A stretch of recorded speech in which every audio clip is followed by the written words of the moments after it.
Hey, Skiff listeners, hear about the latest trends in the travel industry with the Brand USA Talks Travel podcast. Right now, listen to special live from IPW interviews featuring U.S. Travel's Jeff Freeman. DMOs are at the heartbeat of U.S. travel. Liz Bittner from Travel South. A lot of key gateway markets are back. LA Tourism's Adam Burke. We all win when we all partner together. Plus, Brand USA's Stacey Melman and Jackie Ennis with international travel trends and Chris Thompson's farewell finale. I'm Mark Lapidus. Join us for Brand USA Talks Travel on your favorite podcast platform. Brand USA Talks Travel.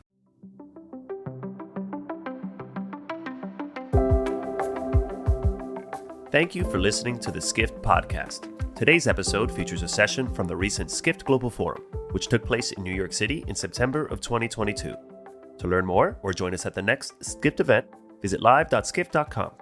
Enjoy the conversation.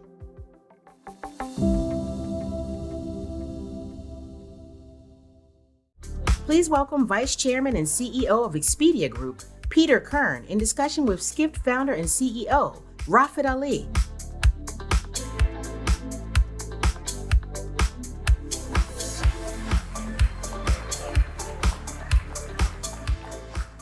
All right. Peter, you're ready to tackle Seth. You said, why is it Expedia as a product innovator? Our innovation was up there. Okay, so let's get into this. So thank you again for coming. I know you were there last year. You were there on video as well. You've spoken since you took as CEO. So one of the big questions that I wanted to start with is the first 20 years, 25 years is very much exponential growth of online travel. You, Booking, Airbnb has emerged, Ctrip, etc., Trip.com, have become large players. It seems like the exponential growth of online travel phase is over, and now Seth had this slide about either you have overwhelming scale or you have product innovation. So what is the next phase of, is there exponential growth left? Yeah, well, I think what you're referring to obviously is the offline to online trend that drove, certainly North America and the West. It's still happening in other parts of the world to different degrees, but the easy money of we'll just be online and we'll just collect everybody who's decided to book online has certainly lessened over time. Now, there's still a lot of offline travel, and Seth had a slide about some tendency that we're seeing of people when they're nervous about travel to want an actual agent to talk to. And we power thousands and thousands of travel agents with our products, but I think they're still going to, as the online products get better and better, we're heavily invested in service, which Seth dismissed, but we are heavily invested in service technology and service capabilities and have invested more and more in that over COVID. So I think as those products improve, and he's right, we need innovation, we'll just see more on offline to online conversion. Generationally, we'll continue to see it. And I think it's a huge market. You mentioned the big four, us, Booking, Airbnb, and Trip. Probably together we're maybe 20% of the multi-trillion-dollar travel market in the world. So there's the other 80% that belongs to small people, small players, offline players, airlines, hotel chains, direct, all of those things. And I think those are all opportunities, not for us to steal the business, but from our perspective, for us to participate in the business and help those partners drive their businesses. So I think there's huge opportunity. You just have to innovate the products and innovate the business model over time. And we think, I don't know about exponential. I don't remember exactly when it was exponential. It's been more, maybe it got to geometric and then just linear, but I think there's plenty of growth, for all of us. In the plenty of growth, does M&A feature now in your plan? It might, but it's not first and foremost. We were the first in the market, and they brought all these and brands. Then we bought a lot of things, and we've spent the last couple of years really focusing on bringing our technology, our brands, everything together in a logical way. This was your MO. This was your MO to bring it all. That was the whole plan. Yeah, that's what I got here to do. I mean, that's what I realized we needed to do when I got in, and COVID really gave us an opportunity to focus really aggressively on it. And it's a journey. We're not finished with it, but we've made huge strides, and we're going to continue to work towards that. So when we're really set up in a great way, and we think we have tons of organic growth, yes, we will be in a position to potentially buy other things if we see things that are interesting. But if anything, we've gone the other way during COVID. We merged Agencia, our corporate business, with Amex GBT, and made a great corporate company out of that, and they're doing You own a stake in that. We own a stake, and we power them with supply and technology in the same way our B2B business has done for many partners and other corporate partners. And so the number of consumer brands, how many consumer brands do you have now? We still have over 20 around the world. And what do you want this to come down to? I don't think it's a down to. I think we're focused mostly on our biggest brands, which are Expedia, Hotels.com, and Vrbo. We're certainly continue to service all our customers and all of our brands, but when we talk about focusing our energy in terms of marketing, branding, et cetera, we're pulling most of that energy towards those 3 brands. And then this coming year, we're launching an overarching loyalty plan called One Key that's going to touch all our brands, so that if you're in Vrbo and you book something and then you want an airline ticket on Expedia, or you want to rent a hotel room on Hotels.com, all of those pieces will attach, and we think that will further bring the brands together and unite them. So it's not a question of will we get to 5 or 3 or 1. It's just a question of pulling them all together in a logical way that works together for the customer, and then letting the customer drive that. I should remind people, we do have time for questions, so if you want to ask questions, whether in room in person or people who are watching online, I should acknowledge people who are watching online. Thank you for watching. I know you're watching from all parts of the world. So there is time for questions, and I'll come to the poll in a second. Loyalty, you mentioned One Key. Yep. You've gone around loyalty a few times with different names.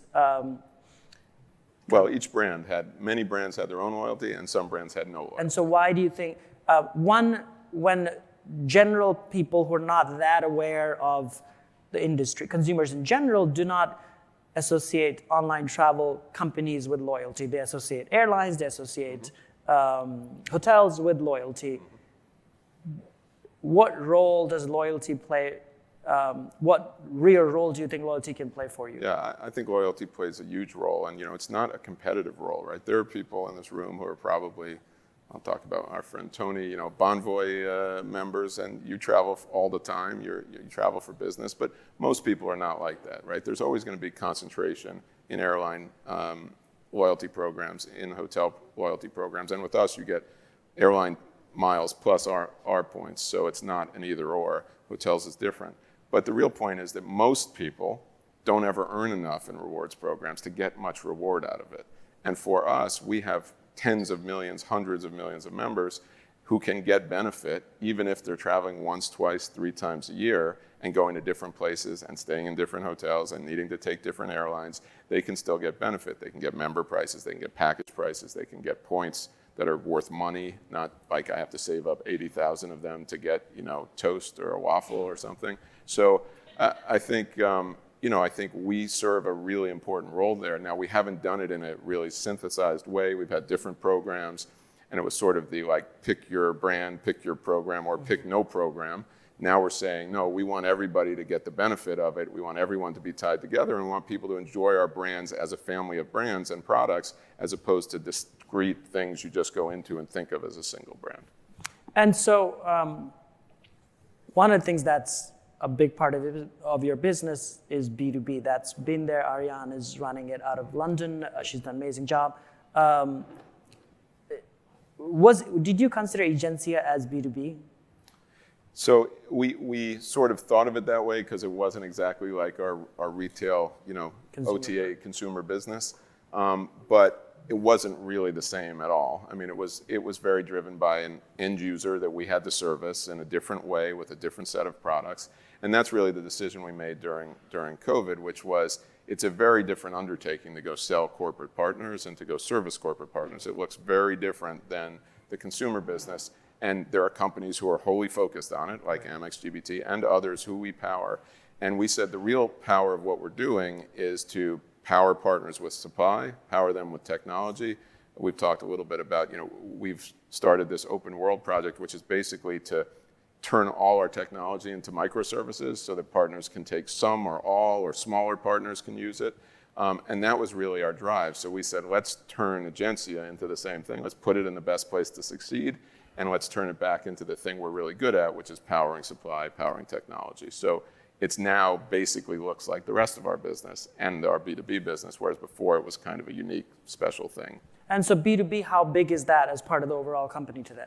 It's a very big business for us. I mean, we don't disclose all the numbers, but in 2019 it was nearly a $20 billion throughput business. Now, it's going to evolve, not just because we think it can grow, but because there are different kinds of partners coming on board. As I said, we power lots of loyalty programs, bank loyalty, AARP, all kinds of things. We also power some smaller ones. We just announced Hopper as well. Hopper. We Frederick is here. Happy to power Hopper, and they're doing great.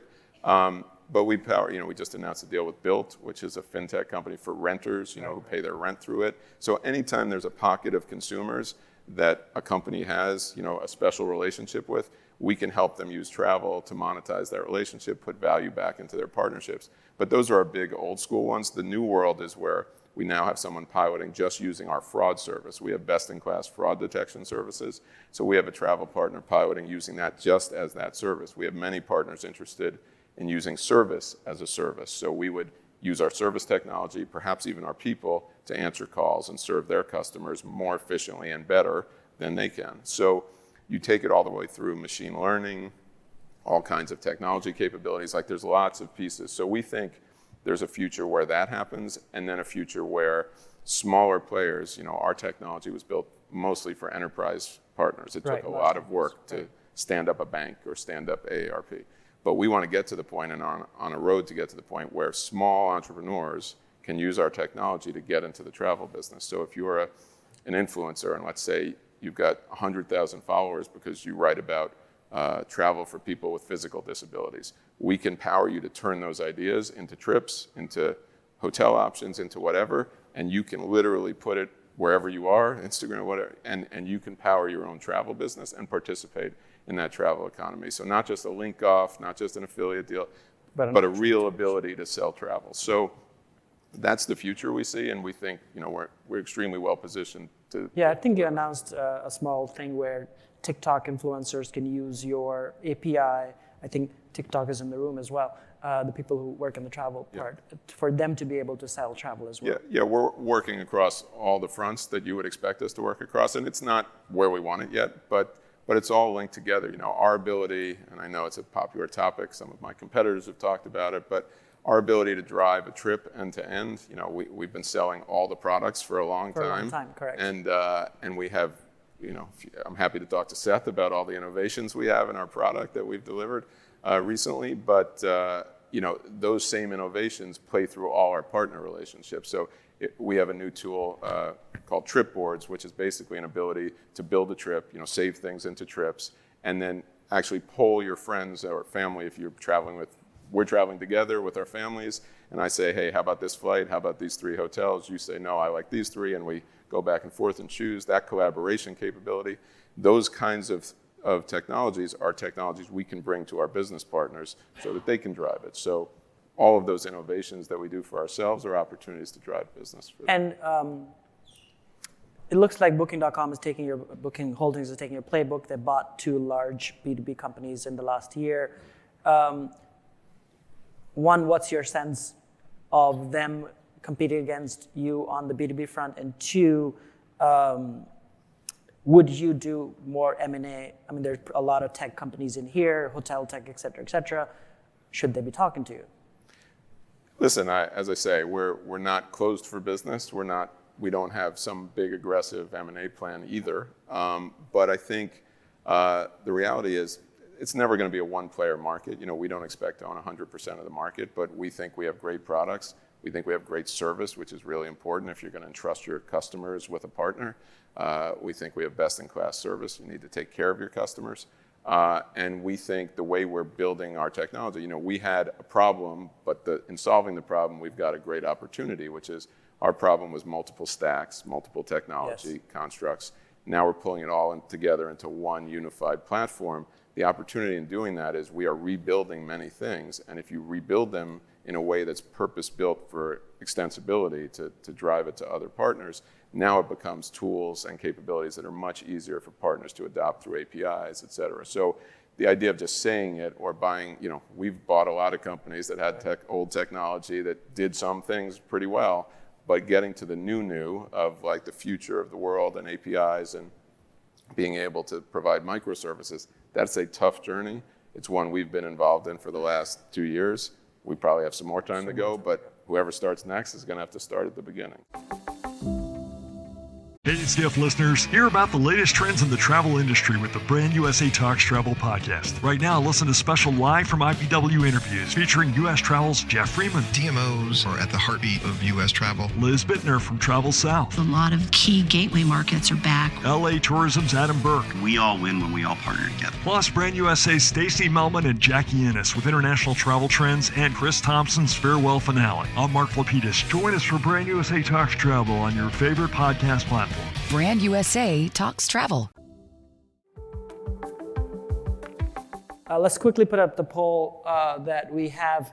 What do you think is the number one driver? Price is still the biggest factor, no surprise.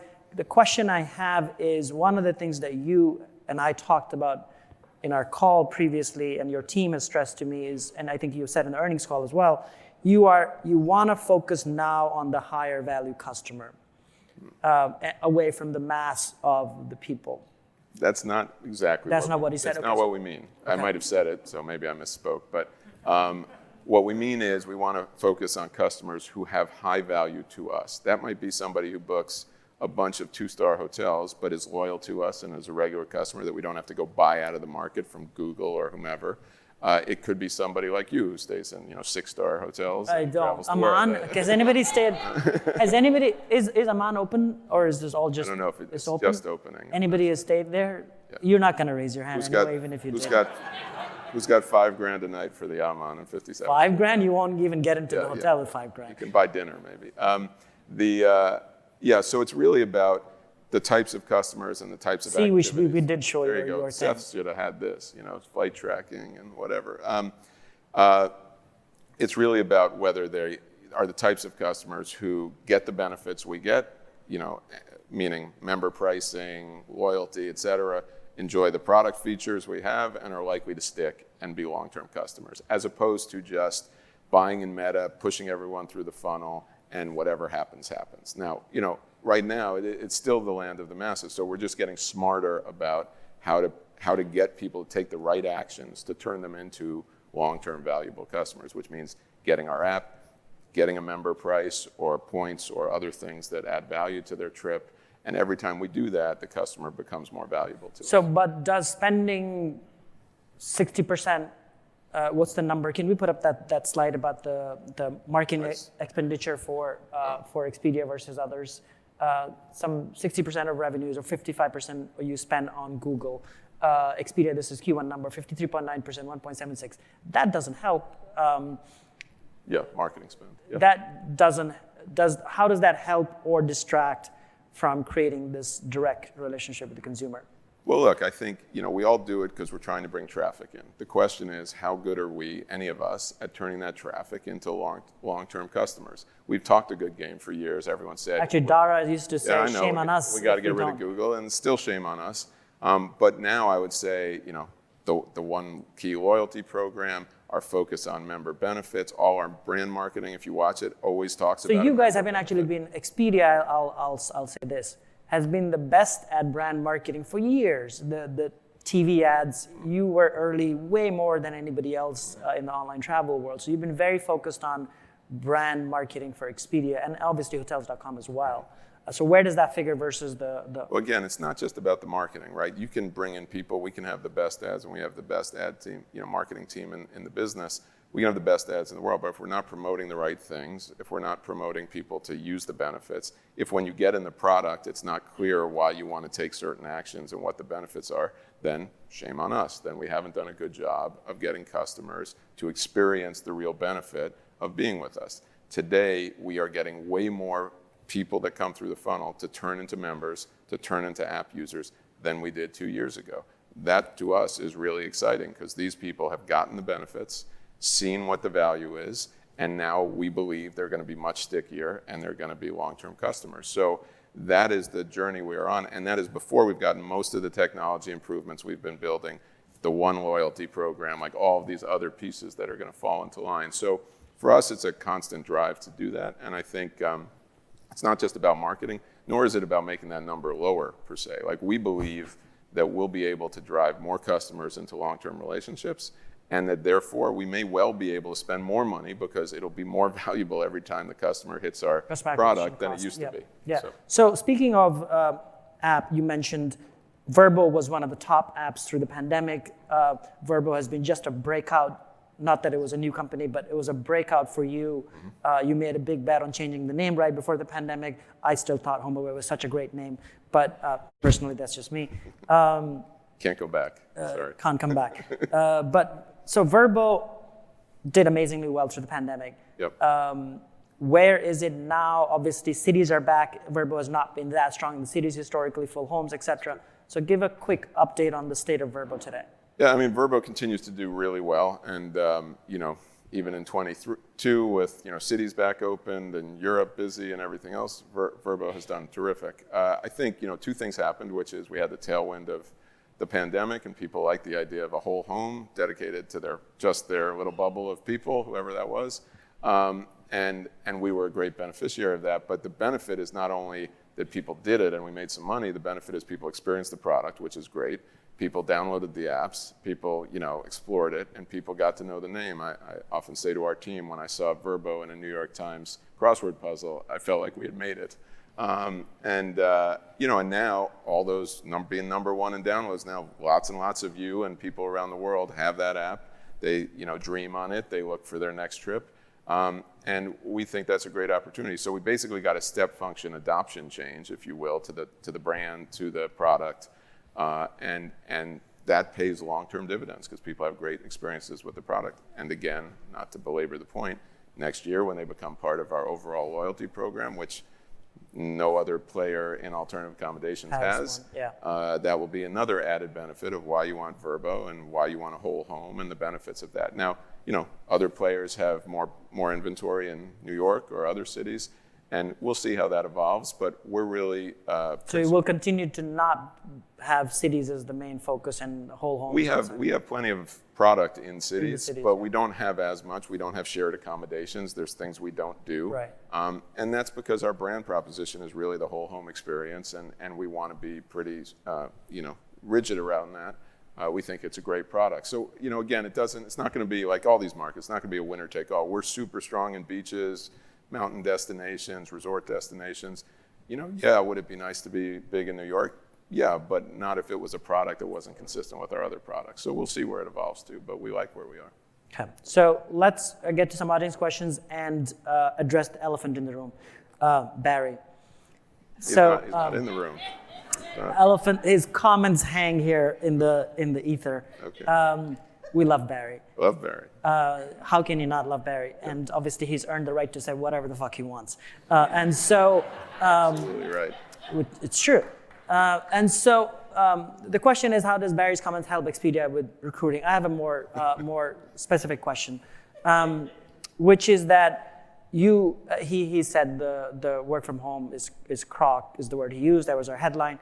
Why wouldn't it be? And so you just opened a campus. This campus was commissioned before you became the CEO. You were obviously part of the board. You probably approved it as well. Beautiful campus, gorgeous grounds, etc. Dennis has been there as well. What's your views on? I'm guessing you're left of Barry, left of Jamie Dimon on this. Yeah, I don't know if there's a left or right, but I think, listen, I share Barry's belief that being together creates a lot of energy, a lot of innovation, a lot of ideas. We are trying to foster it, and we've said, 50% of the time or more, you need to be in the office for that very thing.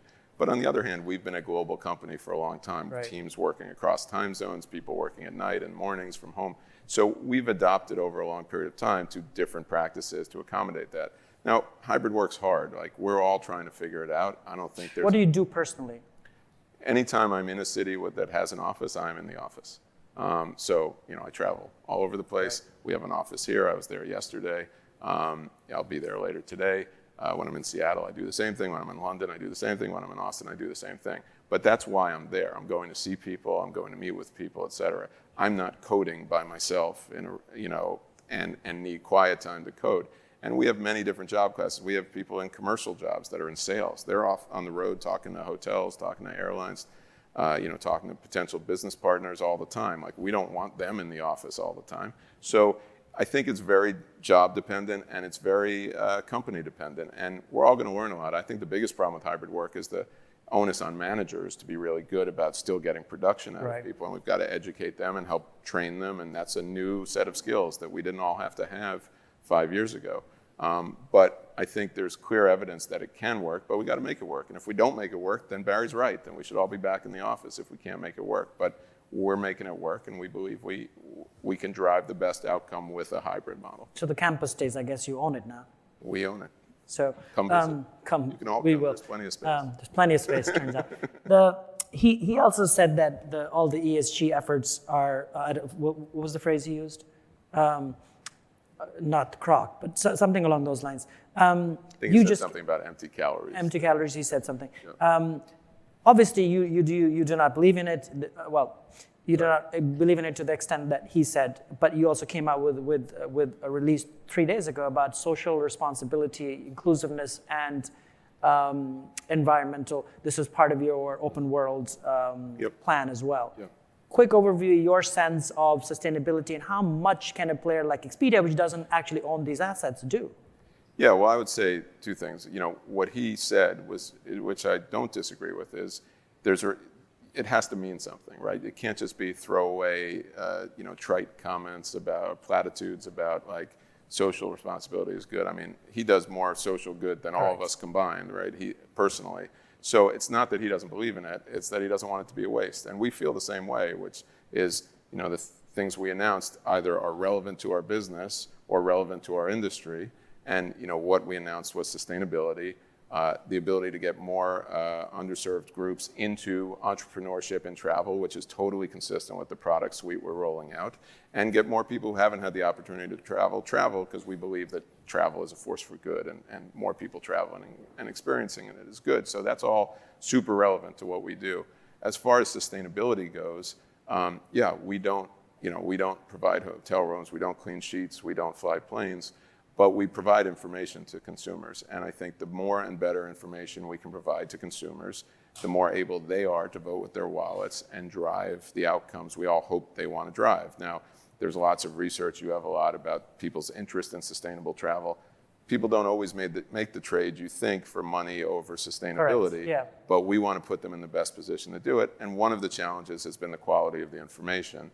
And that's evolving, and it will get better. But the biggest challenge has been, there's a lot of self-reporting, there's a lot of things in sustainable numbers that are not hard math, if you will. So what we want to be is a conduit for information. So we want to allow customers to see what their flight's going to mean, what their hotel choices are from a sustainable standpoint. The issue is just over time, the information has to get better, because right now it's, we're all trying as hard as we can, we're doing the best we can. But there's lots of legislation in the US and around the world about companies having to report on carbon footprints and other things. That's coming. All of that will help get us better data to provide to customers so they can make good choices. Is the last very quick comment, will the business travel spend at Expedia, this is your own company, come back to what it was pre-pandemic? Well, we have many fewer people, so I doubt it will come back to what it was before. But we are traveling. I mean, as soon as things opened up and we went back to the office in April, our people have been traveling. We've got many here. I'm on the road all the time. I mean, our people are traveling. So, I think there were comments about what's looming in recession or not, or other things from Seth. I think we'll see how that all goes, but we're very bullish on our position. The economy the macro world may get tighter, tougher, but we have so much opportunity in what we're building. We don't think that's a big issue, and we're invested in driving it. So we're going to keep building, keep traveling, and that looks like most of the corporate world to me for now. We'll see what the banks do. There'll be some pinch points, and corporate travel may feel it a little more macro than maybe consumer travel, but I'm not worried about corporate travel long term. Well, the good news is all of you, Expedia will keep coming to Skift conferences with the We'll keep coming to Skift, yeah. Let's end it there. All right, thank you, Peter. Appreciate it. Thanks. Thank you.